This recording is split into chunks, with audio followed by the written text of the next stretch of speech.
नीति वचन अध्याय 3।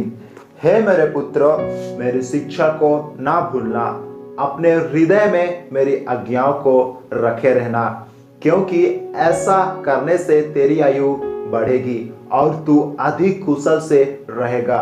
कृपा और सच्चाई तुझसे अलग ना होने पाए, वरन उनको अपने गले का हार बनाना और अपने हृदय रूपी पटिया पर लिखना, तो तू परमेश्वर और मनुष्य दोनों का अनुग्रह पाएगा। तू अति बुद्धिमान होगा। तू अपनी समझ का सहारा ना लेना, वरन संपूर्ण मन से यहोवा पर भरोसा रखना। उसी को स्मरण करके सब काम करना, तब वह तेरे लिए सीधा मार्ग निकालेगा। अपनी दृष्टि में बुद्धिमान ना होना, यहोवा का भय मानना और बुराई से अलग रहना। ऐसा करने से तेरा शरीर भला चंगा और तेरी हड्डियां पुष्ट रहेगी। अपनी संपत्ति के द्वारा और अपनी भूमि की सारी पहली उपज दे देकर यहोवा की प्रतिष्ठा करना। इस प्रकार तेरे खाते भरे पूरे रहेंगे और तेरे रसकुंडों से नया दाख मधु उमड़ता रहेगा।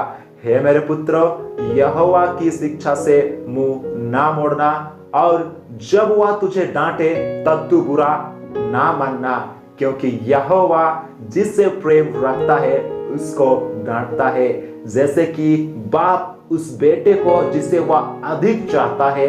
क्या ही धन्य है वह मनुष्य जो बुद्धि पाए और वह मनुष्य जो समझ प्राप्त करे, क्योंकि बुद्धि की प्राप्ति चांदी की प्राप्ति से बड़ी और उसका लाभ चोखे सोने के लाभ से भी उत्तम है। वह मुगे से अधिक अनमोल है, और जितनी वस्तुओं की तू लालसा करता है उनमें से कोई भी उसके तुल्य ना ठहरेगी।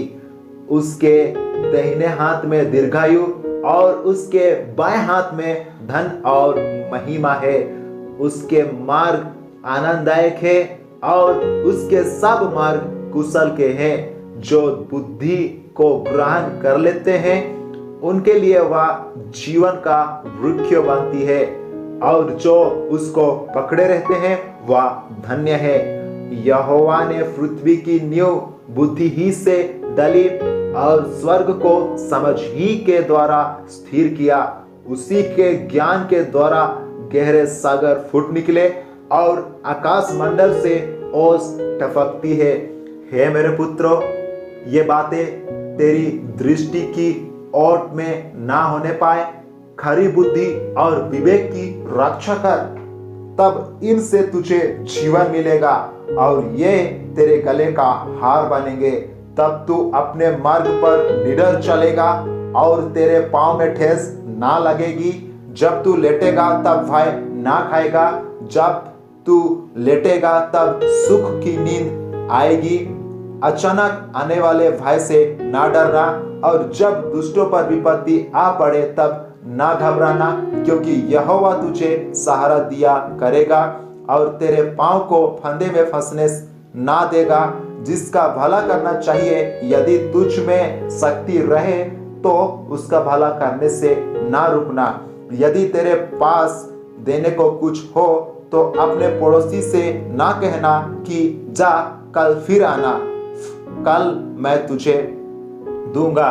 जब तेरा पड़ोसी तेरे पास बेखटके रहता है तब उसके विरुद्ध बुरी युक्ति ना बंधना। जिस मनुष्य ने तुझे से बुरा व्यवहार ना किया हो उसे आकरण मुकदमा खड़ा ना करना। उपद्रवी मनुष्यों के विषय में डाह ना करना, ना उसकी सी चाल चलना, क्योंकि यहोवा कुटिल से घृणा करता है, परंतु वह अपना भेद सीधे लोगों पर खोलता है। दुष्ट के घर पर यहोवा का शाप और धर्मियों के वश स्थान पर उसकी आशीष होती है। ठट्ठा करने वालों से वह निश्चय ठट्ठा करता है और दिनों पर अनुग्रह करता है। बुद्धिमान महिमा को पाएंगे और मूर्ख की बढ़ती अपमान ही की होगी।